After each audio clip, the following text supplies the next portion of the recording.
আসসালামু আলাইকুম। HSC 25, 26, 27 batch তোমরা যারা এই ভিডিওটা দেখছো সবাইকে সালাম জানাচ্ছি এবং শুভেচ্ছা জানাচ্ছি। আজকের ক্লাসে আমি আলোচনা করব বাংলা প্রথম পত্রের ফেব্রুয়ারি 1969 যে কবিতাটা আছে সেটা নিয়ে। ঠিক আছে, এই কবিতাতে 1969 সাল এবং 1952 সালে যে ভাষা আন্দোলন, এই দুইটার মধ্যে একটা যোগসূত্র স্থাপন করা হয়েছে। ভাষা আন্দোলনের যে অনুষঙ্গটা আছে, ভাষা আন্দোলনের যে অনুপ্রেরণা আছে, সেটাকে কাজে লাগিয়ে এবং ভাষা আন্দোলনের যে অনুপ্রেরণা এবং ভাষা আন্দোলনের শহীদরা তাদেরকে কবি দেখতে পেয়েছিলেন 69 যে গণ অভ্যুত্থান হয়েছিল সেইখানে। তো চলো আজকে আমরা এমসিকিউটা আলোচনা করবো। আমাদের আজকের ক্লাসটা মেইন এমসিকিউ নিয়ে।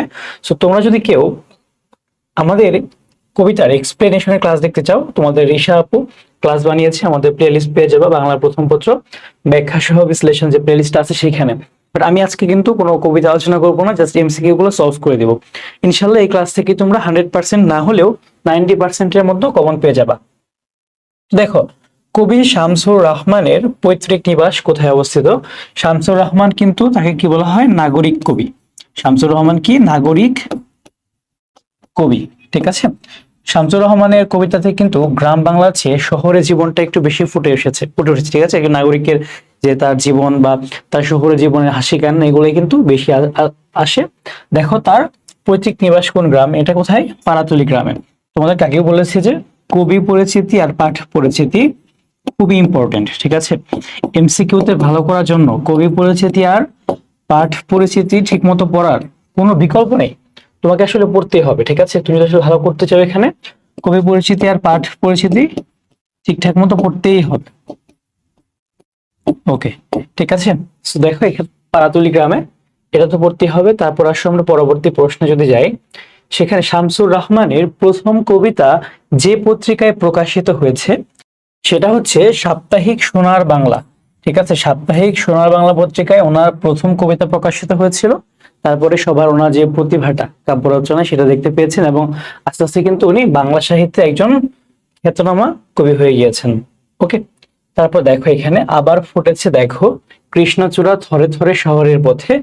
চরণটিতে আমাদের জাতীয় জীবনের কোন দিকটি মানে ফুটে উঠেছে? ঠিক আছে, কোন দিকটি জাতীয় জীবনের? আচ্ছা, এখানে আসলে আমরা দেখি গণ আন্দোলন, ভাষা আন্দোলন, স্বাধীনতা আন্দোলন, স্বদেশী আন্দোলন। দেখো আবার ফুটেছে দেখো কৃষ্ণচূড়া থরে থরে শহরের পথে। স্বদেশী আন্দোলন না, এটা কনটেক্সট নয় আগের। স্বাধীনতা আন্দোলনও না, গণ আন্দোলনও না। এটা কি? ভাষা আন্দোলন। ভাষা আন্দোলনের যে অনুষঙ্গটা, ঠিক আছে, সেটাকে কবি তুলে ধরেছেন এই কবিতার শুরুতেই। তারপর এখানে দেখো আবার ফুটেছে দেখো কৃষ্ণচূড়া। এই কৃষ্ণচূড়া ফুলগুলো কোথায় ফুটছে? এটা ফুটছে হচ্ছে শহরের পথে। ঠিক আছে, শহরের পথে পথে কবি লিখেছেন। কবিতার একদম ডিরেক্ট লাইন। এটা তোমাদের একটু ভালো মতো কবিতাগুলো এই জন্য পড়তে হবে, 2-4 বার বুঝে বুঝে ব্যাখ্যা সহ পড়লেই তোমার জন্য খুবই চমৎকার হবে এটা। ওকে, ফেব্রুয়ারি 1969 কবিতায় কৃষ্ণচূড়া ফুলকে কবির কাছে কেমন মনে হয়? কবির কাছে যেন মনে হয় শহীদের ঝলকিত রক্তের বুদবুদ। ঠিক আছে, কৃষ্ণচূড়া যে ফুলটা সেটাকে একদম লাল হয় না, একদম রক্তিম হয় না, সেটাকে দেখে কবির কাছে মনে হচ্ছে কি শহীদের ঝলকিত রক্তের বুদবুদ। ঠিক আছে, এরকম মনে হচ্ছে রক্ত বের হচ্ছে না, একদম বুদবুদ করতেছে এরকম লাগে। ওকে, তাহলে আসলে আমরা পরবর্তী প্রশ্নে যাই। সেটা হচ্ছে ভাষা শহীদদের রক্তের বুদবুদ কোনটি? একটু আগে কিন্তু আমরা দেখে আসলাম যে কৃষ্ণচূড়া ফুলকে দেখেই কবির মনে হয় যেন শহীদের ঝলকিত রক্তের বুদবুদ। একদম কি সুন্দর একটা অনুষঙ্গ দিয়েছে, তাই না? চমৎকার একটা রূপক। ওকে, ফেব্রুয়ারি 1969 কবিতায় 21-এর কৃষ্ণচূড়াকে আমাদের কিসের রং বলা হয়েছে? এটা হচ্ছে দেখো এখানে অপশনগুলা স্মৃতিময়তার, অনাবিলতার, এখানে এটা 2বার হয়ে গিয়েছে ভুলে। এখানে হচ্ছে ঘাতকের রং তো কালো, তো এখানে অ্যান্সারটা হবে কি? দেখো, ফেব্রুয়ারি 1969 কবিতার 21-এর কৃষ্ণচূড়াকে আমাদের কিসের রং বলা হয়েছে? এটা কি?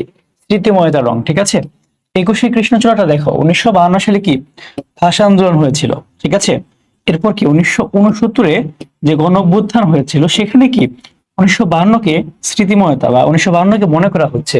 ওকে, তারপর এখানে দেখো ফেব্রুয়ারি 1969 কবিতায় আমাদের চেতনার রং কি? ফেব্রুয়ারি 1969 কবিতায় কিন্তু আমাদের চেতনার রংটাই কৃষ্ণচূড়ার রং। ওকে, তারপর আসো আমরা সামনে যাই। ফেব্রুয়ারি 1969 কবিতায় কৃষ্ণচূড়া রংকে কবি কিসের রং হিসেবে উল্লেখ করেছেন?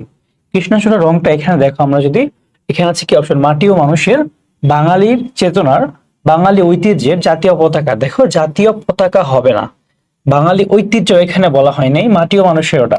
এটা কি বাঙালির চেতনার রং, ঠিক আছে। এই যে আমাদের কৃষ্ণচূড়া রংটা, এটা কি বাঙালির চেতনার রং, ঠিক আছে, বাঙালির চেতনার রং, ঠিক আছে। তারপর এখানে দেখো ফেব্রুয়ারি 1969 কবিতায় কোন ফুলের উল্লেখ আছে? এটা তো একদম ইজি প্রশ্ন, আসলে একদম লাফালাফি করে অ্যান্সার করবা, ঠিক আছে, এবং খাতা ছিঁড়ে ফেলবা না, ঠিক আছে, আস্তে ধীরে অ্যান্সার করবা। ওকে, তারপর যদি আমরা একটু সামনে যাই, আচ্ছা সরি, দেখো এখানে শহরের পথে পথে কোন ফুল ফুটেছে? শহরের পথে পথে কৃষ্ণচূড়া, তাই না, একদম ইজি। এখানে দেখো অনেকগুলো ইজি প্রশ্ন আসছে। আচ্ছা, এরপর দেখো এখানে ফেব্রুয়ারি 1969 কবিতায় 21 কৃষ্ণচূড়া আমাদের চেতনারই রং, এখানে পংক্তিটাতে উল্লিখিত চেতনার প্রকৃতি কি? এটা কেমন প্রকৃতি, ঠিক আছে, মানে এই যে আমাদের 21 কৃষ্ণচূড়া, এটা আমাদের কি চেতনারই রং, এটার প্রকৃতি কেমন? দেখো এখানে জাগ্রত না, এখানে ফেব্রুয়ারি 1969 হয়ে গেছে, এটা কোনো কিছু লেখা ছিল, এটা কেমন চেতনা? তাহলে দেখো এই দুইটার মধ্যে কিন্তু একটা হবে, তাই না, বলতো কোনটা হবে? এখানে হবে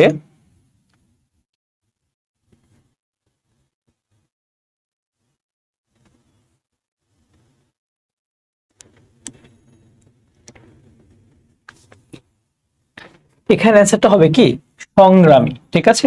এখানে দেখো আমাদের প্রতিবাদটা কিন্তু আমরা করছি না, এখানে কি আমরা সংগ্রাম করছি। ওকে, তারপর আসো আমরা যদি একটু সামনের দিকে মুভ করি, এইখানে 21 কৃষ্ণচূড়া আমাদের চেতনার রং, এই চরণটির আগের চরণ কি? তো এটা একটু তোমার কবিতাটাকে একটু ভালো মতো পড়তে হবে, তুমি যদি একটু কবিতাটা কয়েকবার পড়ো না গুছিয়ে, তুমি কিন্তু পারবা। দেখো এটা শহীদের ঝলকিত রক্তের বুদবুদ, স্মৃতিগন্ধে ভরপুর, এই লাইনটার পরেই কিন্তু এটা ছিল যে 21 কৃষ্ণচূড়া আমাদের চেতনারই রং।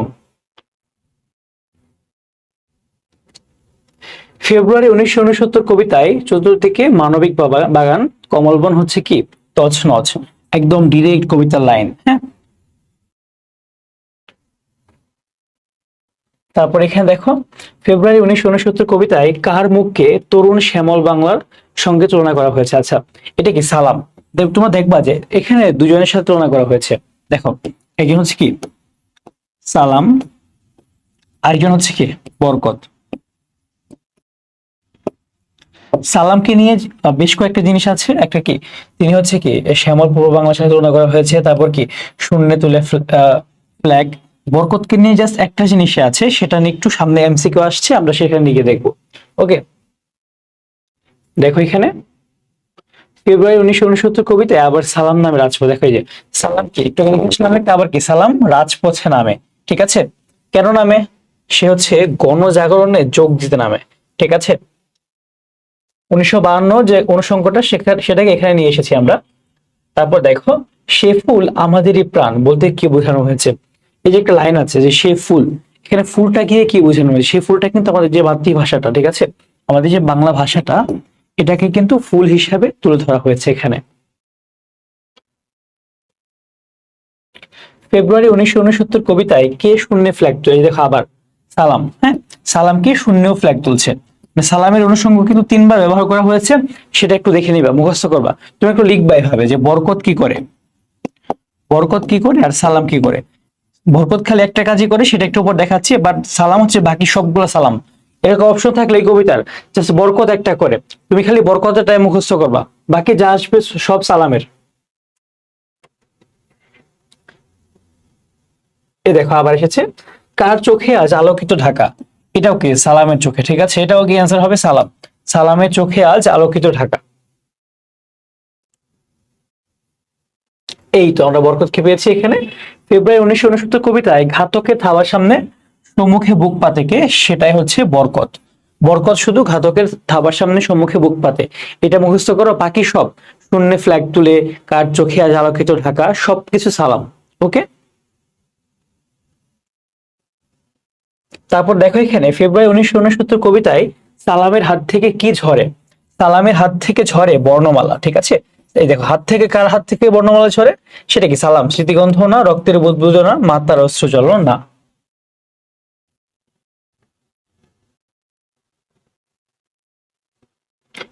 ফেব্রুয়ারি 1969 কবিতায় সালামের হাত কিসের মতো বর্ণমালা ঝরে, সেটা কি? নক্ষত্রের মতো। একদম ডিরেক্ট কবিতা লাইন। দেখছো, কবিতা লাইন থেকে অনেক প্রশ্ন আসে কিন্তু।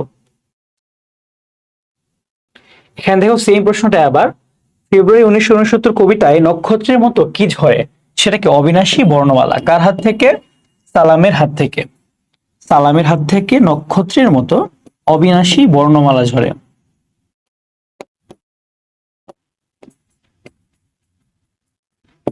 সালামের হাত থেকে নক্ষত্রের মতো অবিনাশী বর্ণমালা ঝরে। এইখানে দেখো ফেব্রুয়ারি 1969 কবিতায় অবিনাশী বর্ণমালা কিসের প্রতীক? ধৈর্য, শক্তি, ভালোবাসা? না, এটা হবে প্রতিবাদের প্রতীক। তোমরা কবিতাটা পড়লেই বুঝতে পারবা যেখানে কি প্রতিবাদকে দেখানো হয়েছে। তারপর দেখো ফেব্রুয়ারি 1969 কবিতায় ভাষা শহীদ সালামের নাম কতবার উল্লেখ করা হয়েছে? এখানে ভাষা শহীদ সালামের নাম 4বার উল্লেখ করা হয়েছে, যেটা আমরা আগের এমসিকিউ গুলোতে সলভ করে দিলাম। আর বরকতের নাম একবার ইউজ করা হয়েছে, ঠিক আছে? বরকতের নাম ইউজ করা হয়েছে একবার, আর সালামের নাম ইউজ করা হয়েছে টোটাল 4বার। ওকে, তারপর আসো যদি আমরা সামনের দিকে যাই একটু, কবির দৃষ্টিতে আমাদের চেতনার রং কি? কবির দৃষ্টিতে আমাদের চেতনার রং হচ্ছে 21-এর কৃষ্ণচূড়া, ঠিক আছে? কবির দৃষ্টিতে যে আমাদের যে 21-এর কৃষ্ণচূড়াটাই হচ্ছে কি আমাদের রং, ঠিক আছে? এটা একদম কবিতার ডিরেক্ট লাইন। তারপর যদি আমরা যাই একটু সামনের দিকে, এখানে দেখো যে ফেব্রুয়ারি 1969 কবিতায় 21-এর কৃষ্ণচূড়াকে কবি আমাদের কিসের রং বলা হয়েছে? এখানে দেখো 21-এর কৃষ্ণচূড়াকে বলা হয়েছে কি? চেতনার রং, ঠিক আছে? 21-এর কৃষ্ণচূড়াকে কি বলা হয়েছে? চেতনার রং।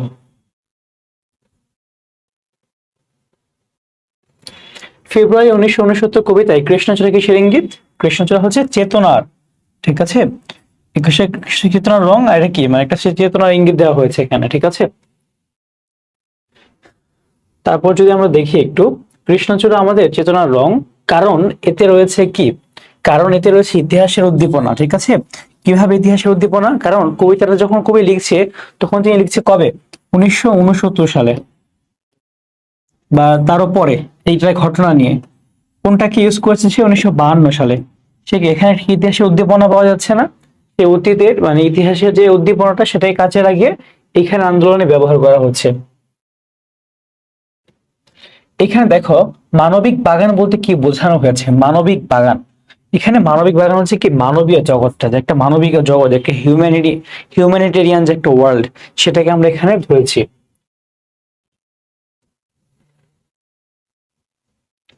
ফেব্রুয়ারি 1969 কবিতায় মানবিক বাগান বলতে কবি কি বুঝিয়েছেন? এটা হচ্ছে কি মনুষ্যত্ব, ন্যায় ও মঙ্গলের জনক, ঠিক আছে? মনুষ্যত্ব, ন্যায় ও মঙ্গলের জনক জগৎটা, সেটাকে বোঝানো হয়েছে। এরপর দেখো এখানে কমলবন শব্দটি কবি ফেব্রুয়ারি 1969 কবিতায় কি হিসাবে ব্যবহার করেছেন? এটা একটা প্রতীকী অর্থে, ঠিক আছে? কমলবন হচ্ছে তছনছ। এই জিনিসটা না একদম ডিরেক্ট তোমাদের শব্দার্থ আছে, ডিরেক্ট বইয়ের যে শব্দার্থ আছে সেখানে কিন্তু একদম ডিরেক্ট এই ওয়ার্ডটাই ব্যবহার করা হয়েছে, ঠিক আছে? প্রতীকী অর্থে ব্যবহার করা হয়েছে। সো বইয়ের বোর্ড বইটা আসলে কোনো বিকল্প নাই, তুমি যদি ভালো করতে চাও তোমার বোর্ড বইটা পড়তেই হবে, ঠিক আছে? সো বোর্ড বই ঠিক মতো পড়লে এগুলা কোনো ব্যাপারই না, এগুলো ইজিলি পেরে যাবা। সেই ফুল আমাদেরই প্রাণ, এখানে ফুল বলতে বোঝানো হয়েছে কোনটা? এটা হচ্ছে 21-এর কৃষ্ণচূড়া, অবশ্যই 21-এর কৃষ্ণচূড়া। হ্যাঁ, তারপর দেখো এখানে ফেব্রুয়ারি 1969 কবিতাটি কোন কাব্যগ্রন্থ থেকে চয়ন করা হয়েছে? এটা কি নিজ বাসভূমে। এটা কোথা থেকে এসেছে প্রশ্নটা? পাঠ পরিচিতি থেকে। তো পাঠ পরিচিতিও কিন্তু আমাদের ভালো মতো পড়তে হবে, খুব ভালো মতো। ওকে, পরবর্তী প্রশ্নে যদি আমরা যাই এখন, এখানে দেখো যে 69-এর গণ অভ্যুত্থানের কাজ করেছে কোন চেতনা? এখানে ছিল কি স্বৈরাচার বিরোধী যে চেতনাটা, সেটা এখানে কাজ করেছিল, ঠিক আছে? তারপর দেখো এখানে ঘাতকের অশুভ আস্তানায় মানুষের অবস্থা কেমন ছিল? কেউ মরা, কেউ আজ মরা, কেউ জেদে বিপ্লবে ফেটে পড়া। এখানে কি আমাদের সবগুলো অপশনই কিন্তু কারেক্ট, ঠিক আছে? আমাদের সবগুলো অপশনই কিন্তু কারেক্ট। এই ধরনের প্রশ্নে তোমরা খুব বেশি ভুল করো, বাট এগুলো সবচেয়ে ইজি। এখান থেকে তোমার একটা জিনিস খুঁজে বের করা করলেই হয় যে কোনটা বাদ যাবে। এখান থেকে তুমি খালি ট্রাই করবা যে কোন একটা বাদ দিতে পারো কিনা, ঠিক আছে? এখানে দেখো ফেব্রুয়ারি 1969 কবিতায় কবি নিচের কোনটি বোঝাতে কমলবন প্রতীকটি ব্যবহার করেছেন? মানবিকতা, কল্যাণের জন্য জগৎ, পদ্মবন। এখানে দেখো পদ্মবন না, এই দুইটাকে কবি ব্যবহার করতে চেয়েছেন। সো অ্যান্সারটা হবে কি 1 নাম্বারটা। তারপর যদি আমরা একটু সামনের দিকে মুভ করি, এখানে আছে ফেব্রুয়ারি 1969 কবিতায় প্রকাশ পেয়েছে কি? ফেব্রুয়ারি 1969 কবিতায় কি দেশপ্রেম তো অবশ্যই প্রকাশ পেয়েছে, গণজাগরণ প্রকাশ পেয়েছে, সংগ্রামী চেতনা প্রকাশ পেয়েছে। সো এখানে সবগুলাই প্রকাশ পাওয়ার কারণে আমাদের অ্যান্সারটা হবে কি ডি, লাস্টেরটা। এরপর যদি আমরা আরেকটু সামনে যাই, তাহলে দেখবো কি ফেব্রুয়ারি 1969 কবিতার বৈশিষ্ট্য কি? এখানে কি আছে? আমাদের দেশপ্রেম কি আছে, গণজাগরণ আছে, সংগ্রামী চেতনা আছে। সো আমাদের অ্যান্সার সবগুলাই হবে। ওকে, তারপর যদি আমরা একটু সামনে আসি, এখানে দেখেন 1969 গণ অভ্যুত্থানে নিহত হয়েছিলেন কে? আসাদুজ্জামান হয়েছিল, শহীদ শামসুজ্জোহা হয়েছিল, বরকত হয়নি। বরকত কিন্তু শহীদ হয়েছিল কি 1952 সালে। ঠিক আছে, তো তুমি যদি এখানে এইটা জানা জাস্ট, তাহলে কিন্তু এই দুটো তোমার না জানলেও হইতো। ওকে, অ্যান্সার হবে এ নাম্বারটা। ওকে, তারপর আসেন আমরা একটু সামনে যাব। এখানে ফেব্রুয়ারি 1969 কবিতায় লক্ষণীয় বিষয় কোনটা? আন্দোলন সংগ্রামে বাঙালির চেতনাবোধ, আন্দোলন সংগ্রামে বাঙালির চেতনা জাগরণ, এটাও হয়, এটাও হয়। জীবনের তাৎপর্যের দার্শনিক উন্মোচন, এটা কিন্তু হয় না। তো আমাদের অ্যান্সার হবে 1 and 2। আসলে আমরা পরবর্তী প্রশ্নে যাব। এখানে আছে যে ফেব্রুয়ারি 1969 কবিতায় লক্ষণীয় বিষয় কোনটা? বাঙালির সংগ্রামী মানসিকতা আছে, বাঙালির স্বাধিকার বোধ আছে, সংগ্রামে বাঙালির ঐতিহ্য, এটাও কিন্তু হয়। তো আমাদের অ্যান্সার কি? সবগুলো হবে। হ্যাঁ, ডি নাম্বারটা। ওকে, তারপর যদি আমরা একটু সামনে মুভ করি, এখানে দেখো একটা উদ্দীপক আছে, ভোরে ঠান্ডা বাতাসে বাবার হাত ধরে হাঁটতে হাঁটতে মুক্তিযুদ্ধের গল্প শুনে কিশোর রাশেদ কেন্দ্রীয় শহীদ মিনারের সামনে দাঁড়িয়ে তার কিশোর কল্পনায় ভেসে ওঠে ছাত্র জনতার বিশাল মিছিল, লাল ফুলের পাপড়ি দলিত করে ওরা এগিয়ে চললো সচিবালয়ের দিকে, তাদের হাতে ব্যানারে বাংলা বর্ণমালা, রাশেদের চোখে অশ্রু, বুকের ভিতর আনন্দের ফোয়ারা। উদ্দীপকের শেষ লাইনের সাথে কোনটি সাদৃশ্যপূর্ণ? যে রাশেদের চোখে অস্ত্র, বুকের ভিতর আনন্দের ফোয়ারা। দেখো এখানে লাইনগুলো আমাদের কি আছে, এখানে কিন্তু লাইন মিলে হচ্ছে এইটা, শিহরিত ক্ষণে ক্ষণে আনন্দের রৌদ্রে আর দুঃখের ছায়। এখানে দেখো এই যে আনন্দ আর দুঃখ, এখানে কিন্তু দুইটাই আছে, আনন্দ অশ্রু, এই যে এটা শিহরিত ক্ষণে ক্ষণে আনন্দের রৌদ্রে আর দুঃখের ছায়। ঠিক আছে, একটু বুঝে শুনে অ্যান্সার করতে হবে। আর যদি তোমরা আমাদের এখানে ক্লাসগুলো করে যাও আগে, তাহলে তার কথাই নেই। আচ্ছা, এরপর দেখো সেম উদ্দীপকে দেখো ফেব্রুয়ারি 1969 কবিতার যে দিকটি উদ্দীপকে প্রতিফলিত হয়েছে সেটা কি? দেখো মুক্তিযুদ্ধের ভয়ঙ্কর স্মৃতি, না মুক্তিযুদ্ধ তো এখানে নাই, মানে কি এই দুইটা এমনিতেই হয়ে যাবে। ছাত্র জনতার বিশাল মিছিল, তারপর কি লাল ফুলের পাপড়ি দলিত করা। সো এই দুইটা আমাদের অ্যান্সার হবে কি 2 and 3, এটা আমাদের অ্যান্সার হয়ে যাবে। ওকে, দেখো আন্তর্জাতিক মাতৃভাষা দিবসে সাবিহা কালো পাড়ের সাদা শাড়িতে লাল রঙের সবগুলো বাংলা বর্ণমালা এঁকেছে। সাবিহার শাড়িতে আঁকা লাল বর্ণমালা যেন ভাষা শহীদদেরই কথা বলছে। উদ্দীপকের সাবিহার সাজ ফেব্রুয়ারি 1969 কবিতায় বর্ণিত কোন ব্যক্তির কথা স্মরণ করিয়ে দেয়? এটা হচ্ছে সালাম। আমরা কিন্তু কবিতায় দেখেছি সালামকে কবি 4 বার ব্যবহার করেছেন। ঠিক আছে, সালামকে কবি 4 বার ব্যবহার করেছেন, আর বরকতকে ব্যবহার করেছেন 1 বার। বরকত কিভাবে ব্যবহার করেছেন একটু জানাও, একটু আগে কিন্তু আমি তোমাদেরকে পড়ালাম। ঠিক আছে, যারা দেখবে ক্লাসটা তোমরা এই পর্যন্ত আসলে কমেন্ট করে জানাবে যে বরকত কি কাজে ইউজ করেছে। ওকে, তারপর যদি একটু সামনে যাই আমরা, এখানে দেখো সেম উদ্দীপক কবিতায় বর্ণিত ওই ব্যক্তি সম্পর্কে বলা যায়। আচ্ছা, এখানে সালাম, ঠিক আছে, তিনি একজন ভাষা শহীদ, তার চোখে আজ আলোকিত ঢাকা, তিনি আজও রাজপথে নেমে আসেন। এন্ড শূন্যে তুলে কি ফ্ল্যাগ, আরেকটা জিনিস অ্যাড করে দিলাম, তিনি কি করে শূন্যে তুলে ফ্ল্যাগ।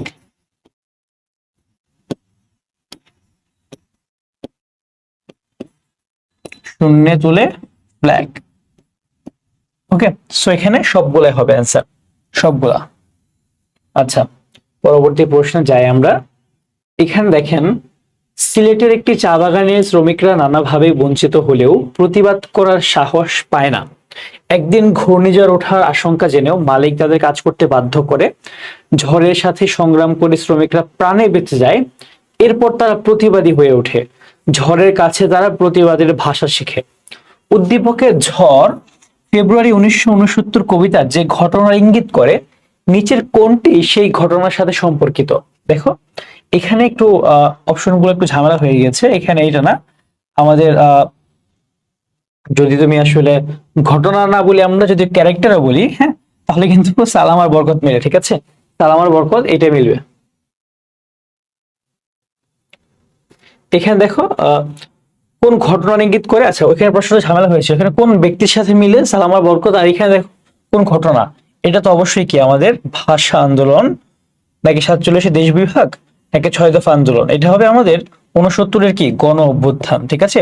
69-এর গণ অভ্যুত্থানটা। আচ্ছা আমরা আগের প্রশ্ন একটু দেখে আসি, এখানে আগে কিছু অপশনে। আচ্ছা এটা হবে সালাম বরকতি, বাট এখানে গিয়ে এসে হবে কি 69-এর গণ অভ্যুত্থান। ওকে, তারপর দেখো আন্তর্জাতিক মাতৃভাষা দিবসে কলেজে যেমন খুশি তেমন সাজো অনুষ্ঠানে সজীব সেজেছে ভাস্কর্য রূপে, তার সমস্ত শরীরে জড়ানো বাংলা বর্ণমালা। উদ্দীপকের ভাস্কর্যটি ফেব্রুয়ারি 1969 কবিতার কোন ব্যক্তিকে নির্দেশ করে? এটাও কিন্তু সালাম। বারবার বলছি সালামকে 4 জায়গায় ব্যবহার করেছে, সেই 4টা জায়গায় মুখস্থ রাখবে একদম। এখান থেকে কিন্তু তোমার ক আসে সৃজনশীলে, খ আসে, তোমার হচ্ছে এমসিকিউ আসে, হ্যাঁ, তারপর হচ্ছে এরকম অনেক জায়গায় তুমি এটা পাবা। আর বরকতকে এক জায়গায় ইউজ করা হয়েছে। ওকে, তো এরপর আসো, এখানে আন্তর্জাতিক মাতৃভাষা দিবসে কলেজের আমাদের সেই উদ্দীপকটাই কবিতায় বর্ণিত ওই ব্যক্তি সম্পর্কে কি বলা যায়? তিনি ভাষা শহীদ সালাম, আর চোখে আজ আলোকিত ঢাকা, তিনি রাজপথে নেমে এসেছেন, তিনি হচ্ছে শূন্যে তুলে ফ্ল্যাগ, হ্যাঁ, তো এরকম যা আছে সবগুলো পড়ে নিবা। তো অ্যান্সার কি 4টাই হবে।